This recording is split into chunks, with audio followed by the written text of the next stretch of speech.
Hello friends, તો આપણે આ લેક્ચરની અંદર ધોરણ 9 નું વિકાસ અસાઇનમેન્ટ છે ઇંગ્લિશનું, એની અંદર ક્વેશ્ચન નંબર 8 વિશે ભણવાના છીએ. કીધું છે change the text as Shovon, મતલબ કે આપણને અહીંયા એક ફકરો આપ્યો હશે અને કૌંસમાં કીધું હશે કે આ વાક્યને પરિવર્તન કરો, હવે ફેરવી નાખો. તો કીધું છે અહીંયા આગળ વાક્ય છે that man is an author. તો અહીંયા આગળ છે ચેન્જ ધ જેન્ડર. જેન્ડર એટલે કે જાતિ બદલો. ઓકે, જાતિ બદલવાનું હોય એટલે પુરુષ હોય તેને સ્ત્રી કરવાનું, સ્ત્રી હોય તેને પુરુષ કરવાનું છે. ઓકે, તો અહીંયા આગળ સ્ટાર્ટ કરીએ છીએ. સ્ટાર્ટ લાઈક ધીસમાં કીધું છે ધેટ વુમેન, તો મેનનું વુમેન કરવાનું છે. તો હું પહેલાં આપણે પરીક્ષાની અંદર સૌથી પહેલાં અંડરલાઇન કરી નાખવાની. તો અહીંયા આગળ મેન છે તો એની નીચે આવી જશે વુમેન.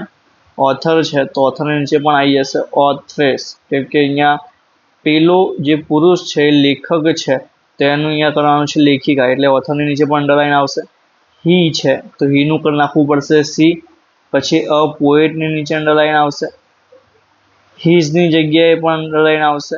વાઇફની નીચે પણ અંડરલાઇન આવશે, કેમ કે અહીંયા હીઝ વાઇફ એટલે એમ કીધું છે કે તેની પત્ની. અને અહીંયા આગળ લખવાનું હશે કે હર હસબેન્ડ એટલે કે તેણીના પતિ, એટલે અહીંયા આવશે her husband. Is a teacher, ટીચરનું ટીચર જ રહે, ટીચર ફેરફાર ના થાય.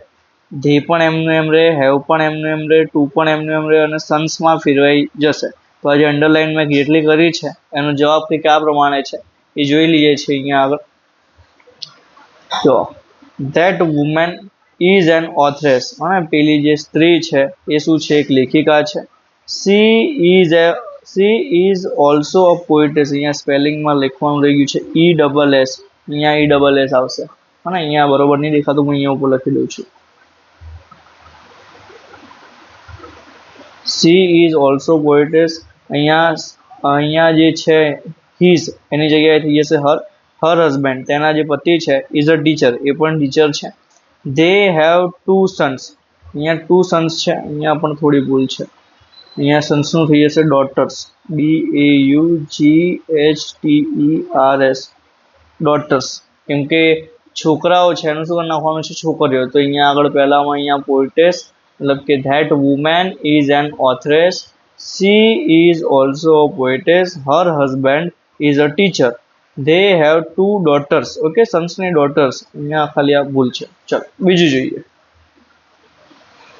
Change into the plural form. Plural એટલે થાય બહુવચન. બહુવચનમાં ફેરવવાનું છે, તો બધું બહુવચનમાં ફેરવીશું. સિમ્પલ છે. ધ બોય છે તેનું શું કરી નાખવાનું, ધ બોયઝ. ધ બોય તેની નીચે બોયની નીચે અંડરલાઇન. ઇઝ છે તો ઇઝનું અહીંયા આગળ બહુ બધા થઈ જાય, તો ઇઝની જગ્યાએ સહાયક ક્રિયાપદ લાગે are. The boys are eating. પછી અહીંયા અ મેંગો છે, એક કેરી છે, એની જગ્યાએ ઘણી બધી કેરી કરવી પડશે. અહીંયા ધ ગર્લ છે તો ગર્લ્સ કરવાનું, ઇઝનું આર કરવાનું, ટોમેટોનું ટોમેટોસ કરવાનું. ધેટનું પણ બહુવચન થાય છે એટલે એની નીચે પણ અંડરલાઇન આવશે. ચાઇલ્ડનું બહુવચન પણ થાય છે, ઇઝની જગ્યાએ આર આવશે. વિથ અ ટોય, અ ટોયની નીચે પણ અંડરલાઇન આવશે. ઇટની નીચે અંડરલાઇન, ઇઝની નીચે અંડરલાઇન, અ ટોય બસની નીચે અંડરલાઇન. ઓકે, ચલો સ્ટાર્ટ કરીએ છીએ. ધ બોયઝ બહુવચનથી સ્ટાર્ટ કર્યું છે. The boys are eating mangoes. હા, છોકરાઓ છે એ શું કરી રહ્યા છે, કેરીઓ ખાઈ રહ્યા છે. ધ ગર્લ્સ, અહીંયા ધ ગર્લ્સ આર એસ આવશે. The girls are cutting tomatoes, અને છોકરીઓ છે ટામેટા કાપી રહી છે. Those children.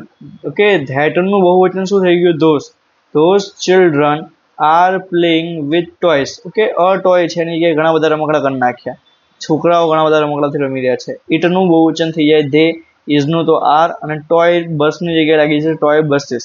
તો આ થઈ ગયું આપણું પૂરું, અને 2 વાક્ય પૂરા. આ 3 માર્ક્સનું છે આપણું. આ એક સાચું પડે એટલે આપણે 3 માર્ક્સ આવી જાય. ઘણા ઇઝી છે, આ આપણે પ્રેક્ટિસ કરીને આ 3 ને 3 લઈ લેવાના છે. ખાલી 7 જ પૂછાય છે, 7માંથી કોઈ એક હશે. ઓકે, ચલો આગળ ત્રીજું જોઈએ છે. Mister Dave gets up early in the morning. આ વાક્ય કીધું છે, શું કીધું છે, યુઝ એટલે કે વાપરો. કોને વાપરવાનું છે, આઈને. In place of mister Dave, શ્રીમાન દવેની જગ્યાએ આઈ શબ્દ મૂકવાનો છે. તો ખાલી તમને એમ હતું કે મિસ્ટર દવેની જગ્યાએ આઈ મૂકી દો, બસ ખાલી એટલો જ ફેરફાર કરવાનો, બીજો કોઈ ફેરફાર નહીં કરવાનો. તો ના, એટલો જ ફેરફાર નહીં કરવાનો, ઘણા બધા ફેરફાર થશે. તો અહીંયા મિસ્ટર દવેની નીચે અંડરલાઇન. મિસ્ટર દવે એ ત્રીજો પુરુષ એકવચન છે એટલે અહીંયા આગળ ક્રિયાપદનું SKES વાળું રૂપ છે, એનું મૂળ રૂપ થઈ જાય. એટલે ગેટ્સની નીચે પણ અંડરલાઇન. અપ એમનું એમ, અર્લી એમનું એમ, ઇન ધ મોર્નિંગ પણ એમનું એમ આવશે. હીનું ફરીથી આઈ કરવાનું, અહીંયા ગોઝનું ગો થઈ જશે. પછી ફોર અ વોક એમનું એમ, ધેન એમનું એમ, હીનું ફરીથી આઈ, રીડ્સનું રીડ થઈ જશે. પછી અહીંયા હીનું આઈ, ગેટ્સનું ગેટ થઈ જાય. બસ બાકી બધું એમનું એમ જ આવશે. સ્ટાર્ટ કરીએ છીએ. મિસ્ટર દવેની જગ્યાએ મૂકી દીધું આઈ, ગેટ્સની જગ્યાએ મૂકી દીધું get. I get up early in the morning. Okay, પછી હીનું શું કરી નાખ્યું આઈ, ગોઝનું થઈ જશે ગો, ફોર અ વોક હું ચાલવા માટે જઉં છું. પછી કીધું છે ધેન એમનું એમ જ આવશે. ફરીથી હીનું શું કરી નાખવાનું આઈ, રીડ્સનું થઈ જશે રીડ, ક્રિયાપદનું મૂળ રૂપ, ન્યૂઝપેપર એમનું એમ. ફરીથી હીનું આઈ, ગેટ્સનું થઈ જશે ગેટ, રેડીનું ready, for office at 9 AM. આ પણ અહીંયા આપણો ત્રીજો શું થઈ ગયો, પૂરો થઈ ગયો છે. જો તમને કંઈ ખબર ના પડે તો તમે વિડીયોની અંદર બેક જઈને ફરીથી 2-3 વખત જોજો, અને જો તો પણ ખબર ના પડે તો આપણે કમેન્ટ કરીને આવી આપણે ફરીથી વિડીયો બનાવી દઈશું. ઓકે, ચોથું જોઈશું અહીંયા આગળ, દીપક રીડ અ બુક. આવું કંઈક વાક્ય છે. કીધું છે change into simple present tense. Simple present એટલે સાદો વર્તમાન કાળમાં ફેરવવાનું છે. પણ આપણને ખબર હોવી જોઈએ કે આ કયા કાળનું વાક્ય છે. તો પહેલા ઉપરથી એટલું બધું ખબર નહીં પડતી કે કયા કાળનું વાક્ય છે. બીજું વાક્ય જોઈએ, he did not understand the meaning of a word. હવે અહીંયા શું આવ્યું, ડીડ આવ્યું એટલે આ સાદા ભૂતકાળનું વાક્ય છે. તો એને આપણે ફેરવી દઈશું છે આ સાદા વર્તમાન કાળમાં. તો સ્ટાર્ટ કરીએ છીએ. તો ખાલી કાળ બદલવાનો હોય તો ક્રિયાપદો અને સહાયક ક્રિયાપદ બદલવામાં આવે, બીજું કંઈ બદલવામાં આવતું જ છે નહીં.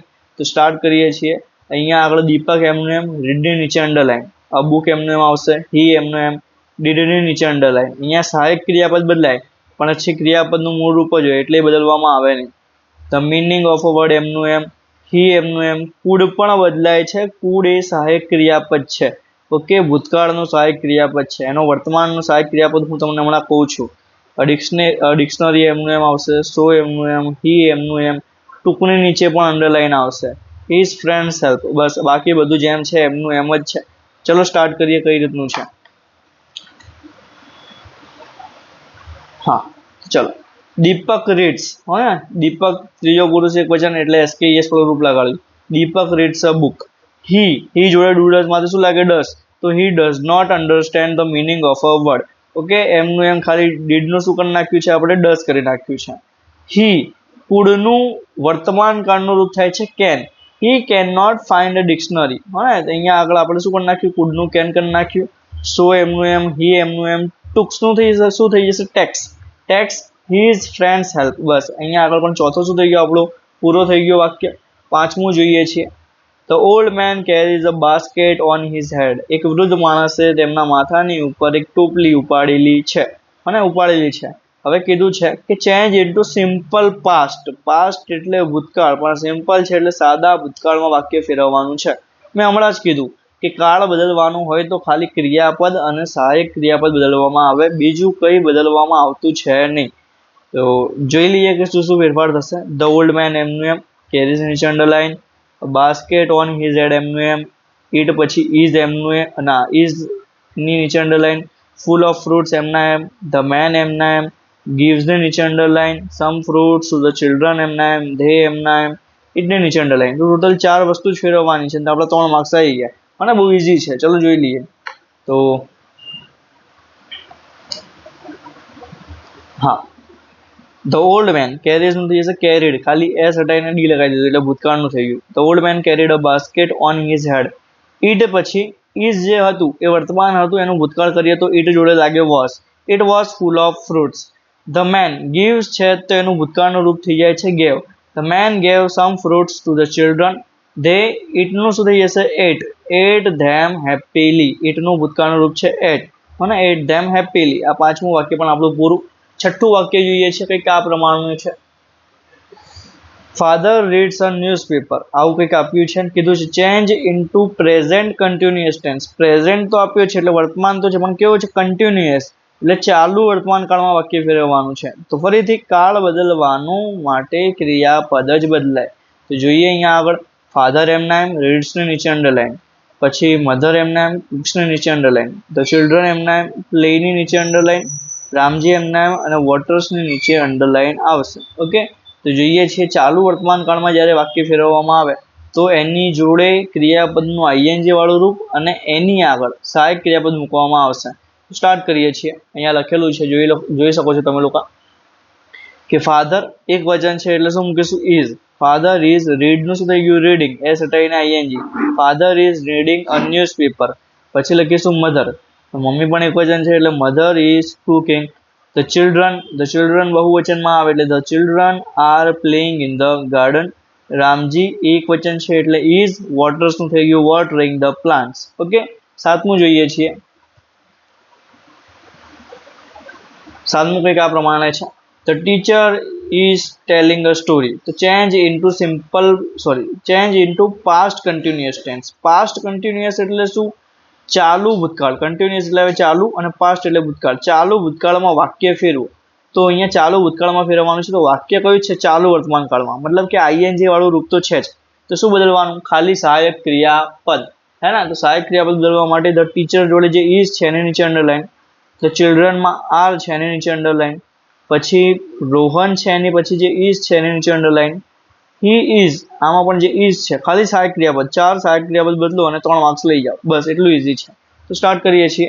ધ ટીચર એક વચન છે એટલે ભૂતકાળ, ચાલુ ભૂતકાળમાં ગયા. તો ટીચર એક વચન માટે was telling a story. The teacher was telling a story.